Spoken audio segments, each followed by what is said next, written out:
If you've just tuned in, my name's Steve Austin and this is 612 ABC Brisbane, Coast FM, the World Wide Web and more. Well, my guest up close and personal tonight is someone who holds the honour of setting up the first online newspaper in Australia. So significant was its arrival that the National Library in Canberra now holds archives of the newspaper in the Canberra archives.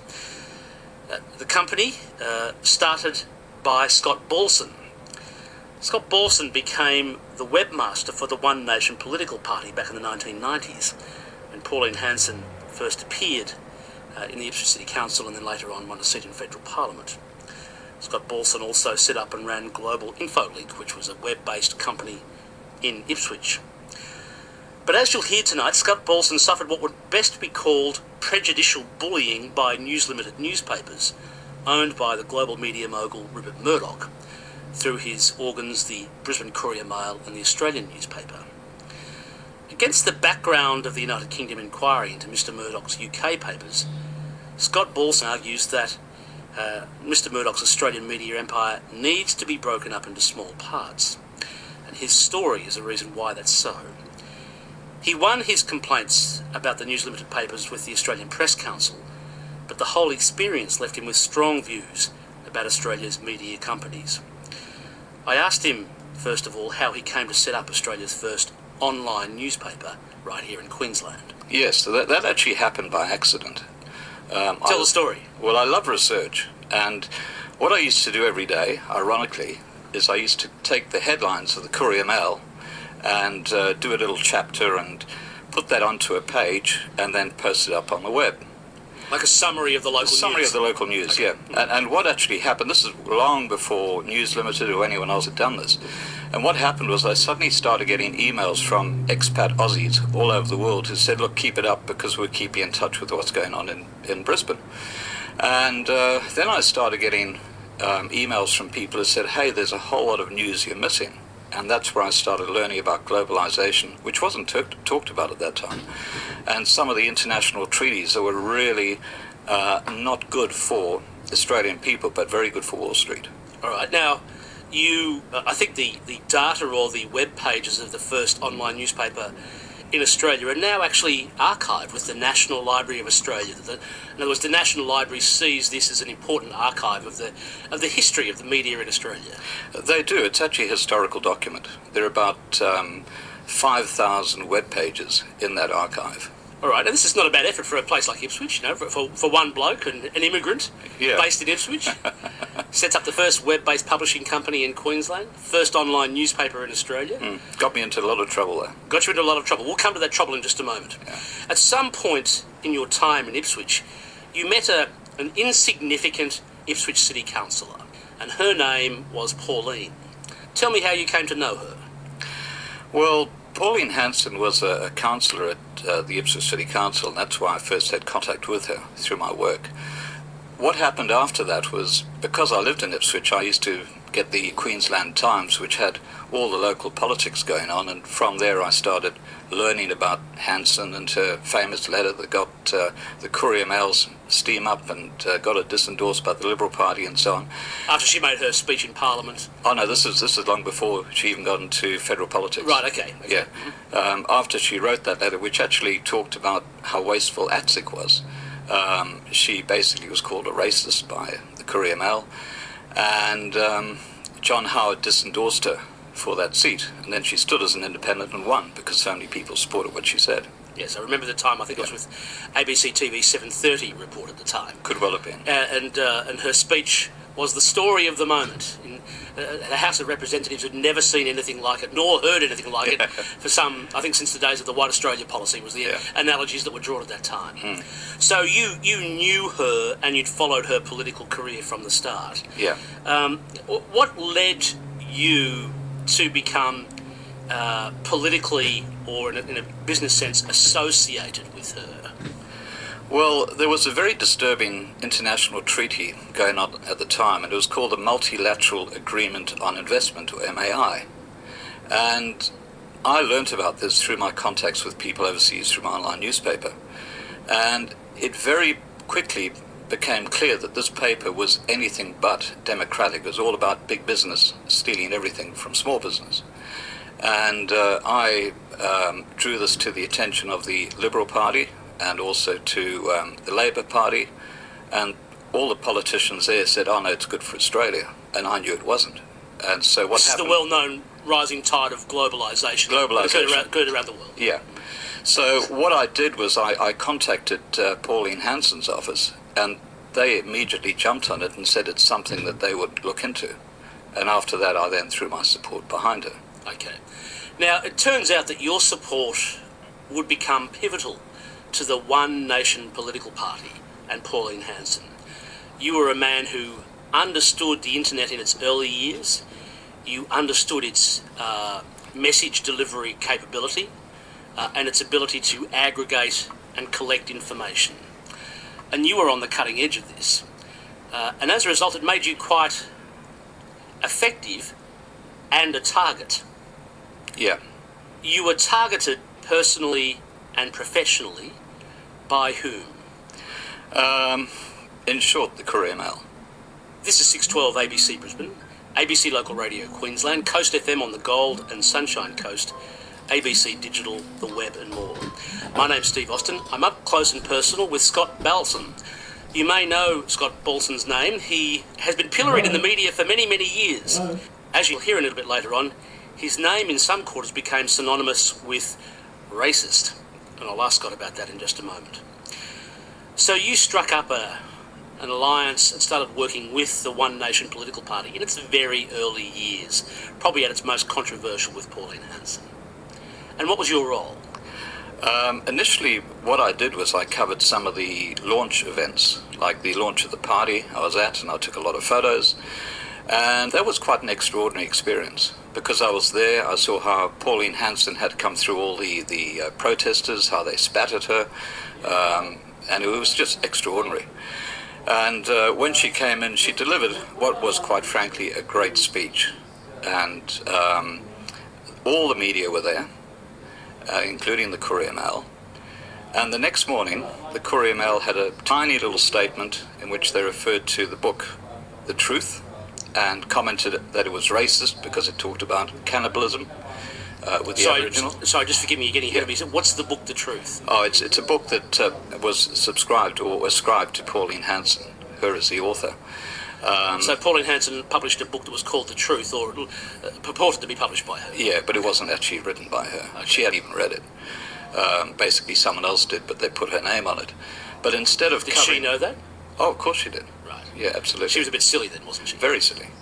But the point is that instead of covering the launch of a major political party or political force, nothing was mentioned about what had happened. The whole story in the Courier Mail was about the book. So this is the reason, partly why we're speaking today, is that after hearing the evidence of Rupert Murdoch in the UK and the calls for an inquiry into the media here in Australia, you want to tell elements of your personal story and how you feel you were mistreated, in particular by newspapers owned by Rupert Murdoch here in Australia. Yeah, exactly, but it also goes further than that. It actually looks at the crossover between politics and the media. So where media, in particular newspapers, seem to have the same interests as political figures, in this case here in Queensland. Yeah, well, when you think of the separation of powers, that's the separation of powers between the judicial system and the political system. There is no separation of powers between the media and the political system. And what's happened now is they're one and the same. And of course you've got the same publisher, Murdoch, controlling his empire, and you've got different politicians coming in all the time. So guess who's top dog? Yes, there's been hundreds of books written about the relationship between journalists and political interests. Did you have any reaction or thoughts when Lindsay Tanner produced his book most recently, complaining about media coverage of politics in Australia today? You must have felt some sort of level of sympathy for Mr. Tanner. I haven't actually read the book. Any response? Oh, well, basically, anyone who states that the politicians are compromised by the publishers is totally correct. In 1998, you became One Nation's webmaster, as it's termed. You clearly know the online game, and you played a pretty pivotal role in getting One Nation's message out, in particular online. Now, this was quite a new world even then, but you were able to spread the political message of One Nation, bypassing traditional or legacy media, as we call it these days. And that must have been, A, exhilarating, but B, threatening to corporate media interests in this state. Yes, it was. I had a mailing list of about 10,000 people all over Australia. And it was quite extraordinary, the interest in the articles that I wrote on my online newspaper. When I set up the One Nation webpage, I used to have links to those articles because it had lots of photos, and they gave a totally different perspective to what the media gave. And very soon after, probably the biggest political tidal wave since the shutting down of the upper house, the Legislative Council in Queensland, occurred in this state, and that was 11 parliamentary seats were won at a state election by the One Nation political party. What year was that again? That was 1998. 11 seats were won by One Nation in this state. Yeah. And boy, did that focus the mind of political players and newspaper editors right around the world. It did. To describe that time to me, how do you regard that time? You personally, Scott Balson. Well, to me it is quite an exhilarating time because I had played quite a key role in gathering the support of people who really didn't understand what the party was about. I remember the night of the election because I was invited into the big room where all the results are posted, and Pauline Hanson actually went online, and this is the first, I think, we actually had her on the chat room in the One Nation booth for about 20 minutes interacting with people on the night of the Queensland election. And it was a fabulous night. I mean, it was just extraordinary because we knew that the people in Queensland, 24% of Queenslanders voted for One Nation. You actually didn't really get the seats that the vote actually recognised, did it? No, because that's the quirks of the electoral system. Well, both major parties had put us last. All right, so this happens, and it really becomes a very tumultuous time in politics. I think it's fair to say it's quite clear that Ms. Hanson was politically way out of her depth. Absolutely. And she was surrounded by some advisors who, some of their motives you would reasonably question. Absolutely. What was your motive? Being involved in the party? Yes. I guess my initial motive was I was concerned about all these international treaties which were happening, and they're happening in secret. We weren't involved in them, and they had a major impact on, the average man in the street. And One Nation was the only party that would even look at them. And in fact, Pauline Hanson gave a speech about the MAI back in 1999, and as a result of that speech, there was a joint parliamentary inquiry into these treaties, and they threw out the MAI. So I feel I played quite a major role in that. One Nation could legitimately say that it achieved something quite significant in Australian political history in a number of areas. Absolutely. The funny thing is that Hanson was slated as racist for wanting to abolish ATSIC and for wanting to tighten down on immigration. And the media went after his racist party for doing that. Now look what the coalition did. They did exactly the same. And they have suffered taunts from... but not the mainstream media. Not the mainstream media, but they did from their political opponents that they were mimicking your party, One Nation, mimicking racist tendencies of One Nation, things like that. But the mainstream media took a totally different view from what they presented One Nation. So something had changed, at least in the mind of the media. Yeah, the politics and obviously the contact they had with the media. If you've just tuned in, my guest is Scott Bolson.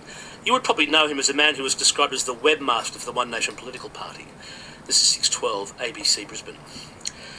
Not long after that time, in fact 1999, you published a book, a self-published book called Murder by Media. And it was an argument. You presented an amateur writer's thesis, as it were. Explain what you argued, if you can, in a couple of sentences for me, Scott. Sure. Murder by Media was basically an expose on how compromised the political system was in Australia because of the power of the media barons.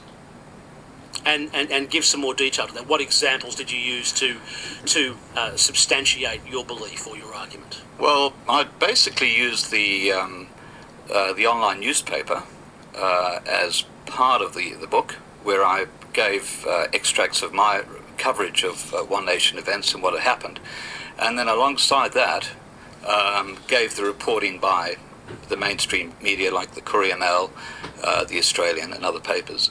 And the chasm between the two was just enormous. So you accused traditional newspapers in Australia of being too close to their sources, too close to politicians. Yes, and basically the key here is that the politicians have been given the agenda by Rupert Murdoch. So all they're doing is they are pushing his agenda, and as long as they do that, they get favourable coverage. But if someone, the man in the street, wants to push another agenda that Murdoch doesn't want, they get absolutely hammered. Now, what do you mean by that? I by nature, disbelieve conspiracy theories. I hear an awful lot of conspiracy theories in my job, and most of them turn out to be powerful interests looking after their corporate bottom line, or people having similar views on things and forgetting about their the normal filters of impartiality or reasonableness. In other words, what often looks like a conspiracy is actually just the flaws in human nature, quite human fundamental failings. What exactly do you mean when you say you felt at the time that the media was taking its orders from Kerry Packer? That gives very big alarm bells to me. Well, more so Rupert Murdoch. I'll give you two examples. One out of my book, which is a very short statement or comment. This is the book Murder by Media. Murder by Media. And the other comment I'd make is that when Kevin Rudd became the opposition leader, the first thing he did, if you might recall, was flew to America and had a meeting with Rupert Murdoch. That's the first thing he did as opposition leader. I think it was one of the first. Yeah. Well, it was very close to after becoming opposition leader. Yes. And the other crucial aspect or crucial point here with regards to Kevin Rudd is that he is the godfather to Chris Mitchell's youngest son. And Chris Mitchell is the editor of the Australian newspaper, which is run by Rupert Murdoch. Previously, he's been the editor of the Courier Mail newspaper in Queensland. Exactly. And the timing of that is interesting. Now, the comment out of Murder by Media, which I'll read to you, that night on the ABC 7:30 report, Fairfax journalist Peter Bowers said, "I think the last thing that made it too hard that Mr. Howard realised he couldn't give the Fairfax papers to Mr. Packer without incurring the extreme displeasure of Mr. Murdoch. And when Mr. Murdoch gets angry with governments, he turns his editors loose on the government. And I think that was the last thing Mr. Howard wanted in the run-up to the next federal election." So you're reporting another journalist there? Exactly. Okay. All right. And what's the significance of that, Scott Bolson? Well, the significance is that the politicians bow down to Mr. Murdoch. They don't listen to what the people want, they just listen to what the publisher wants. Wouldn't it be fairer to say they face a range of external pressures? I mean, they face, pressures from within their political party. They face pressures from media magnates who want to look after their corporate interests and their worldview. They face pressures from the electorate. They face pressures from electoral funding. They face pressures, influences from a variety of sources. But the one pressure they shouldn't face is publishers determining which way they should go. That's why there should be a separation of powers between politics and the media. No one in the media should be allowed to be involved in any way with politics, and vice versa, because that is one of the great compromises we have in this country. My guest is Scott Balson. All right, this self-published book was released in 1999, Murder by Media. It essentially becomes a bestseller. There's a very high demand for this book at the time. And 2 weeks after it's launched, you get threatened with legal action by one of those major media players. Well, I didn't directly, but my major distributor did. Tell the story. Well, what happened was, before I actually published the book, I'd organised with Dimmicks to be our main distributor of the book, Murder by Media. Now, of course, to them was just a title, and they were happy to do it. I got coverage on Howard Sattler's show in Perth and Perth radio station. Perth radio station, and also Mr. Sattler's not known for his moderate and balanced remarks, I don't think. Well, he gave me an hour, and our sales in Perth were astronomical, right? Mainly through the Dimmick stores, and also I had one with Sydney when I launched the book at Dimmick's in their main store. Okay. And then what happened was. Sales were going incredibly well, and I got a phone call from a One Nation supporter on the Gold Coast who had actually gone into one of the Dimmick stores on the Gold Coast to buy the book, and he'd been informed that the book had been pulled from the shelves.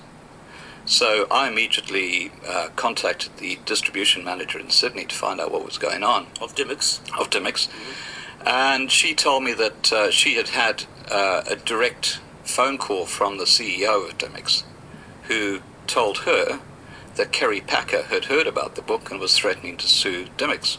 So you're getting this second hand, Yeah. but Dymocks certainly pulled the book, Yeah. and you were told that the chief executive of Dymocks bookstores in Australia had received a phone call from Kerry Packer or his lawyers saying, get that book off the shelves or I'll sue. And in the letter that you've got a copy of, you'll see that on page 2 they refer to the gambling man and the amount of legal costs that anyone involved in that book went through. And that again was all about Kerry Packer's father. And that's how books that upset the main publishers are silenced and shut up. Now, you eventually received some formal legal letters, I think, didn't you? No, I never did. Not in relation to murder by media. Okay. Did Dymocks? I don't think so. I think it was just, it probably wasn't even a threat, but it was probably Mr. Packer Sr. phoning up the CEO of Dymocks, and I believe they were quite good friends, and just saying to him, hey mate, this book is not all that good, can you just pull it from the shelves? And that was done. You would regard that as censorship in anyone's language, I'm Absolutely. sure. All right. Okay, so the book's still a bestseller, but it's pulled from the shelves. What happens then to sales of the book? Well, I posted Dymocks' letter on my Australian News of the Day newspaper, online newspaper, scanned the letter and put it up, and it became an overnight bestseller.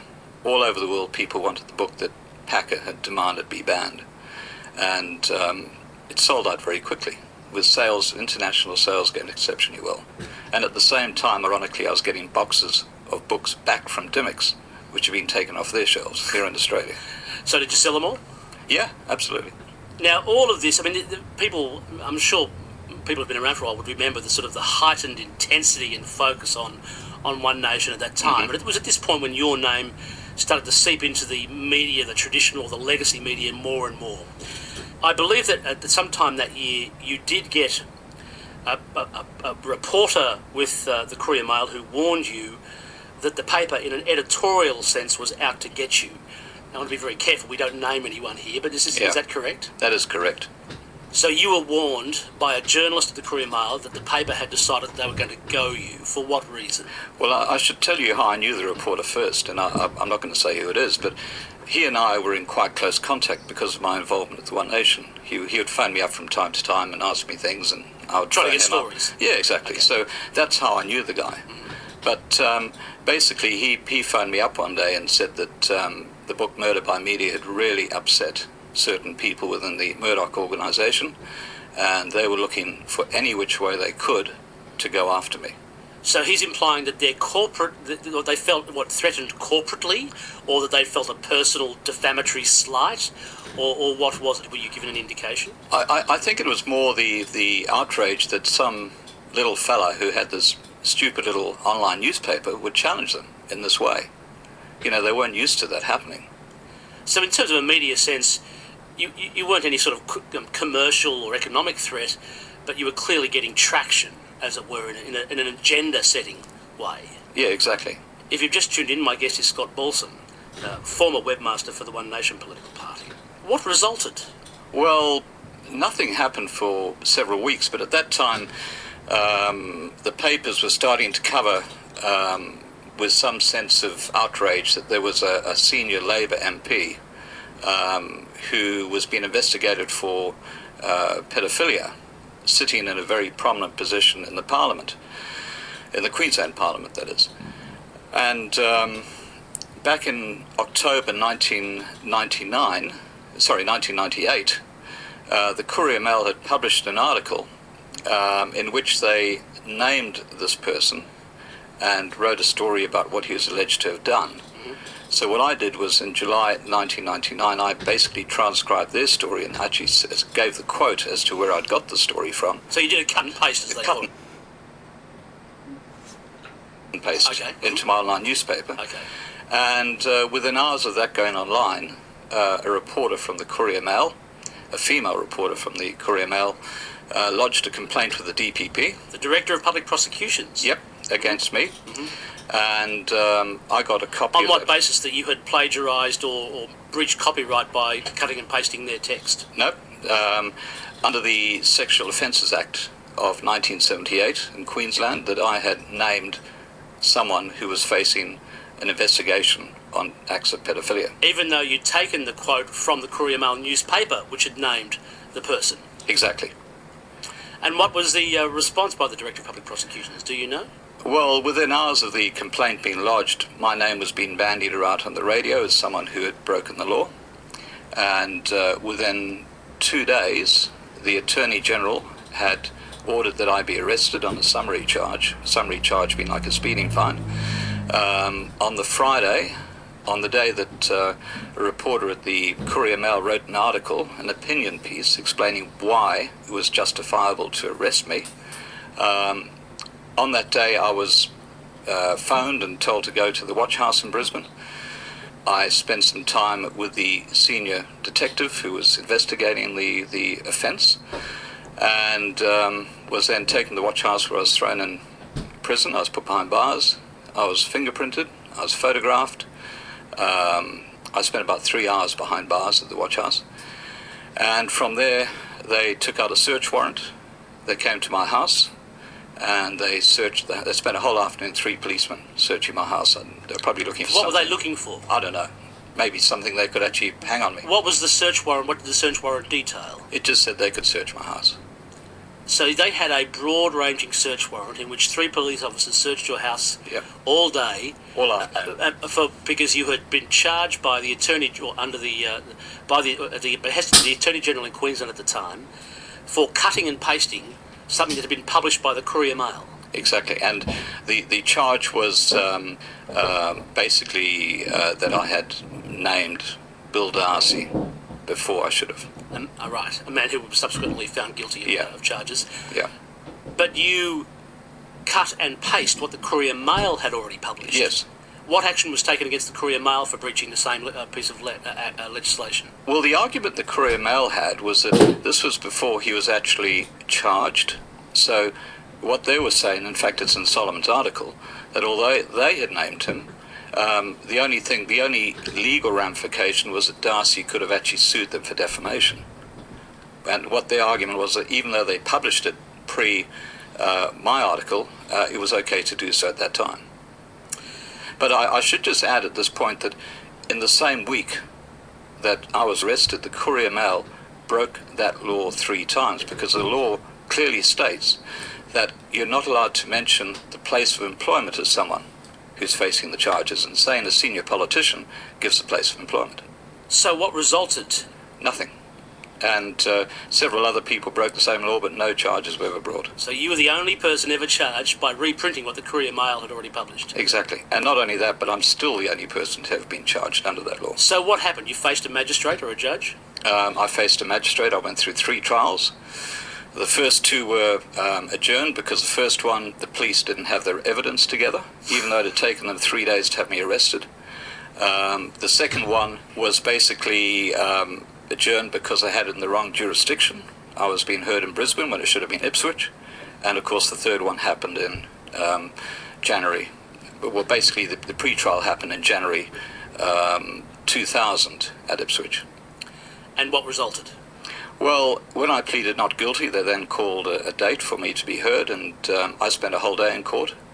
And a week later, went before the magistrate again and was found not guilty. So you were completely exonerated. You were found not Totally guilty. exonerated, and I represented myself in court. All right. Now the trials, the 3 bizarre trials that you faced, were they covered by any newspaper or media organisation? Did we here at the ABC cover them? Did anyone else cover them? The first 2 trials were extensively covered in the evening news by the Courier Mail, and during that time the Courier Mail ran a series of articles claiming that I was a racist and I was anti-Semitic and all sorts of other things. And you know, the overlap between my trial and the articles they were writing was not coincidental. Well, let me ask you some questions. You were born in East Africa. You were educated in South Africa under the apartheid system. Do you hold views that regards one particular race or colour of people as being somehow inferior to any other race? Definitely not. Have you been a member of any political party that has had any political platform that suggests a particular race should not have the same rights as another race? No. Then how did they stick? Because that was certainly my impression of this person, Scott Balson. This is the first time I've met you, I think, certainly face to face. Yeah, it is. Yeah. And in my mind, if you were to conjure up your name, I would have said, oh yeah, that's that bloke that helped out One Nation, the racist guy. How did this racist tag come to be placed upon you? What relevance did it have? Well, when you're being targeted like that at a personal level, it gives you a tremendous feeling of total an inability to respond, because the media, because of the way they operate, will never give your side of the story. All the articles that were written were basically one-sided and obviously totally wrong. So you didn't feel you were given a chance of fair reply. You've been through 3 trials. All of those trials have been reported. You were found not guilty. Were you given a chance, or was there any sort of balancing article to say, well, actually, this chap's not guilty of what he was charged with? Well, the Courier Mail ran a little column article, probably about 3 centimetres long, just saying that, for the record, this guy was found not guilty, and it was like on page 15, after they'd been running front-page articles about me. So they published it, but you felt it was sort of buried. It was buried. There was no sort of balance or reasonableness about it. Did you ask for a chance to respond formally? Yes. And so you went to the paper or the editor and said, look, I want a chance to respond to these things you're saying about me. And what was said? Well, they just refused to. And not only that, but with the articles that they wrote, I took them to the Australian Press Council back in 1999-2000. And so this is the sort of the... They have a non-binding but adjudicating position over print media in Australia. Yes. Okay. Yeah. And what did the Australian Press Council find? Well, they threw out all my claims at that time. Okay. On what grounds? Well, basically, I guess because I was involved with the One Nation Party, which was being widely reported as being racist. And I should mention at this time that there were a lot of Aboriginal members of the One Nation Party. There were a lot of Asians who were members of the One Nation Party. It was a totally colourblind party that was concerned about globalisation and some of these big issues. So One Nation was a multicultural political force? Absolutely. we actually had in 1998, I think we had an Aboriginal standing for one of our seats. Okay. This is 612 ABC Brisbane, ABC Local Radio Queensland, Coast FM on the Gold and Sunshine Coast, ABC Digital and more. My name's Steve Austin. My guest is Scott Bolson, the former webmaster for the One Nation political party. Speaking to him at this time because I don't think his story's ever really been fully put on the record, but also because of the appearance of Rupert Murdoch before a British parliamentary committee talking about media ethics, competition in the media, links between political figures and journalists and more. Mr. Balson approached the ABC for a chance to tell his view on the issue. All right, you go through all this. I think the Bulletin magazine, which was owned by Kerry Packer at that time, also named Bill Darcy in certain circumstances. I forget what they were now. But when this took place, you said, okay, well, look, I'll fight back here, and you made a complaint to the then Criminal Justice Commission in Queensland. What happened? Well, actually what happened was, after the Bulletin magazine wrote the article where they named Darcy, before they should have, I lodged a complaint to the DPP. And 3 weeks after my complaint, despite phoning them up every second day and saying, hey, what you doing about it, remembering I'd been arrested after 3 days, they would just come back and say, well, we're still looking into it. And after a month, I then lodged a complaint with the CJC saying that there are double standards here, because I was arrested in this short period of time, and clearly the Bulletin magazine, there's a copy of it, they've broken the law, and the police are refusing to act on this. And the CJC sat on this, despite me writing countless letters for over a year. And eventually, the Commissioner of Police, Bob Atkinson, wrote back and said, oh, it would have cost too much to take the Bulletin on. And not only that, but the statute of limitations has now expired, so we can't pursue this case. Bob Atkinson wrote you back? Well, he wrote to the CJC. I got a copy of his letter. So you've got a copy of that letter? Yeah. So he said it would cost too much to pursue the Bulletin? Yep. And anyhow, it's taken so much time that the statute of limitations has passed. Yeah, and I would also mention that with tongue-in-cheek, I wrote a press release to the Courier Mail with a copy of the article that was in the bulletin at that time saying, here's a story for you. And of course it was never touched. You then decided, I think, to take legal action. What happened? Against, who are you going to take legal action against? Well, once I was found not guilty, I had grounds for a malicious prosecution. So what I did was I did this all myself because I couldn't afford to take on a QC and a lawyer. I went to the Supreme Court, got the documents, and I did involve Tony Morris QC and got a 79-point statement of claim put together, which clearly demonstrated that my trial was, or my arrest was politically motivated, and also that the Courier Mail were involved in it. After I presented that 79-point statement of claim, about 3 or 4 weeks later, I got a book full of technical inquiries back. Took them to Tony Morris, and he said, look, mate, have you got $1 million? And I said, no. He said, you're wasting your time, because you won't even get to court. Now, why do you say that the Courier Mail were involved in this? I mean, the Courier Mail are a media organisation. This is a big story. One Nation political party was a big issue at the time, and you were clearly a person of interest. They're just reporting the facts. They're reporting the story. As any, I mean, if I was in their position, I'd report the story as well. It's absolutely fascinating, compelling story. Mm-hmm. Why do you think they're involved and not just reporting on it? Well, if you're breaking the law yourself, why point the bone at someone else? And clearly they were. And not only that, if you take the case of the Bulletin magazine, why didn't they take interest in a far bigger organisation that was breaking the law that they suddenly had no interest in? So you remain the only person in Queensland to be arrested under the 1978 Act.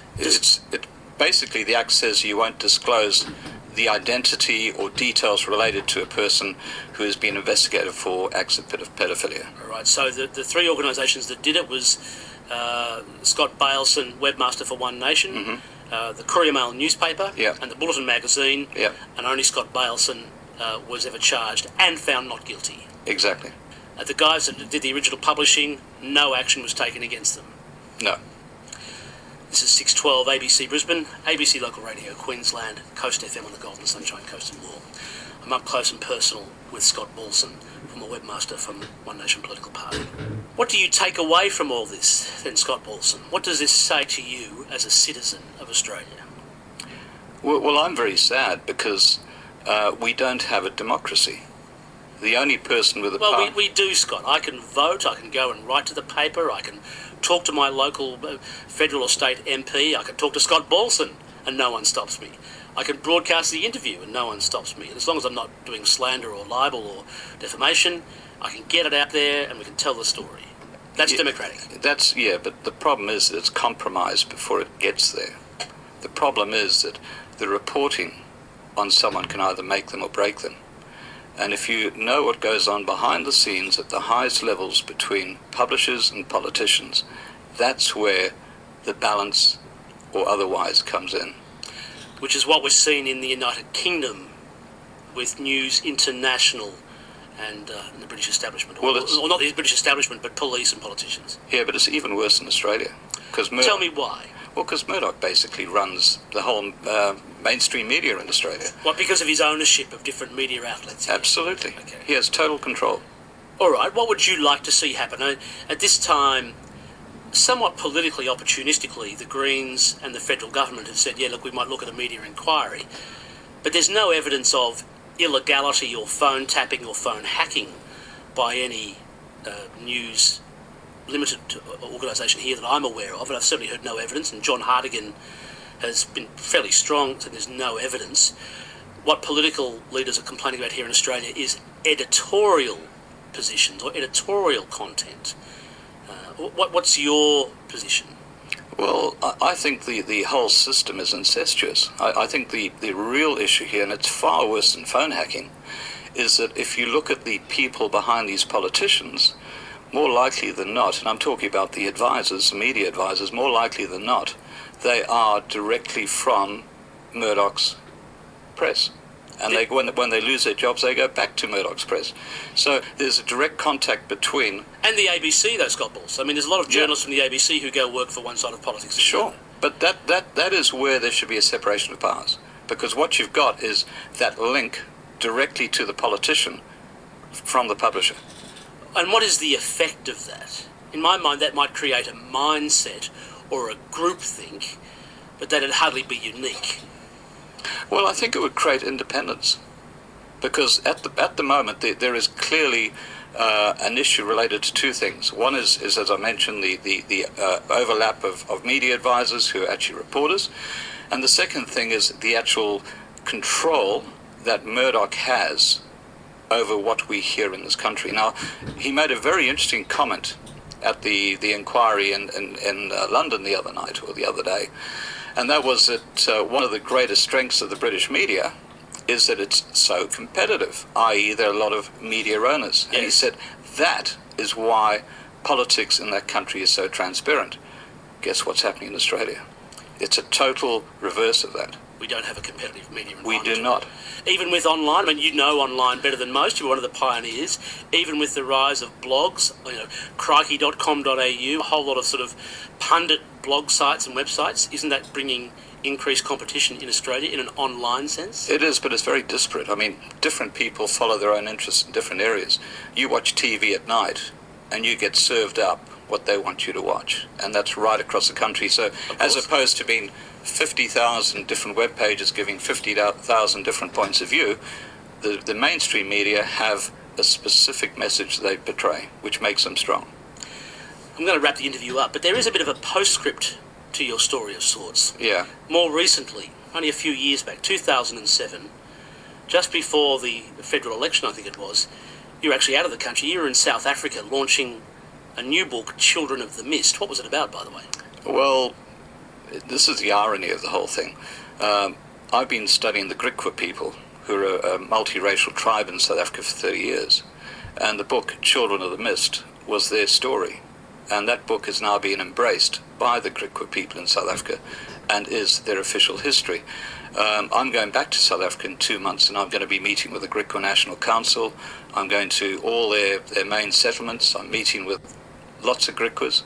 As I said, I am totally colourblind, and I think that book bears that fact out. So you launched this book in 2007 Yeah. in South Africa, but something unusual happened at the time. Yes, it did. It was a federal election. Yeah. Kevin Rudd was the opposition leader. Chris Mitchell, former editor of the Courier Mail newspaper, now edits the Australian newspaper, the National News Limited Daily. What happened? Well, Kevin Rudd was getting some flack because of his involvement in the shredding of the Heine documents, which is still unresolved and still disgusting. I mean, there should be an independent inquiry into that. There was an attempt by Senator Nick Xenophon to get that up in federal parliament in the last month, but it didn't make it because of Senator Steve Fielding switched his vote. Yeah, and of course, that is just a shocking thing that he did. But what happened was, in response to these articles that were appearing on certain blogs by reporters, Chris Mitchell, the paper, The Australian, they carried a story which basically suggested that the people who are supporting the promotion of the shredding of the Heine documents as being a scandal were right-wingers and racists. And of course, my name was prominently mentioned in that article. Did you have anything to do with raising this during the 2007 federal election? Not at all. All I had was the old page that I'd had from my old News of the Day, where I had the shredding information carried. This is back when you started the first online... Back in 1995. 1995. Yeah. So what? You were personally named as someone who was pushing this agenda. Yeah, and by the Australian newspaper under the editorship of Chris Mitchell at that time. Yes. Okay, that you were the person trying to get Kevin Rudd. Yeah, well, I was one of the people. Right. Yeah. Right. Was there any truth to it? No. So you were in South Africa, and your name appears in Australian newspapers as being behind this. And how were you described at the time?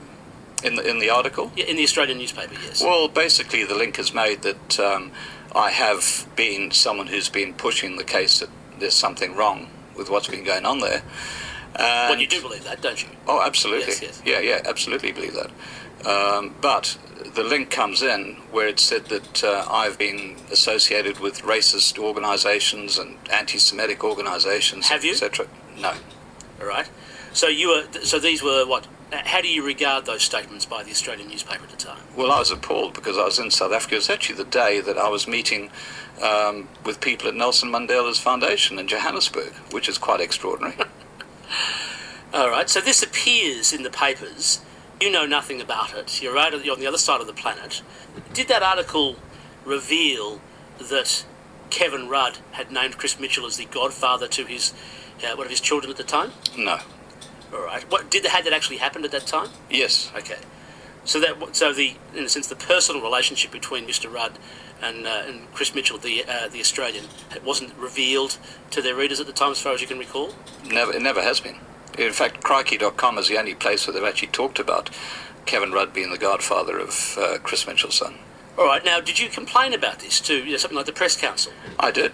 And what happened? I went to the Australian Press Council, and what I did was I took a copy of my book, Children of the Mist, with me. And they were good, the committee. They gave me 20 minutes to talk, and I gave a copy of the book that they could all have a look at. And as a result of that meeting, they came out with a ruling which supported my view that the article had been unfair, and that I was not racist and I was not anti-Semitic. And since that time, I've got to say, the Australian has been very quiet. They haven't mentioned my name since then. So the Press Council found in your favour? They found in my favour. Did they order any sort of remedy by the Australian? The only remedy was that they had to publish the ruling, which they did on page 35 in the media section. Well, at least it was published. So how do you then, Scott Balson, after going through this, and this is, only a skimming over of quite an incredible tale, how do you regard calls for an inquiry into the Australian media? Well, I think it's got to go a lot deeper.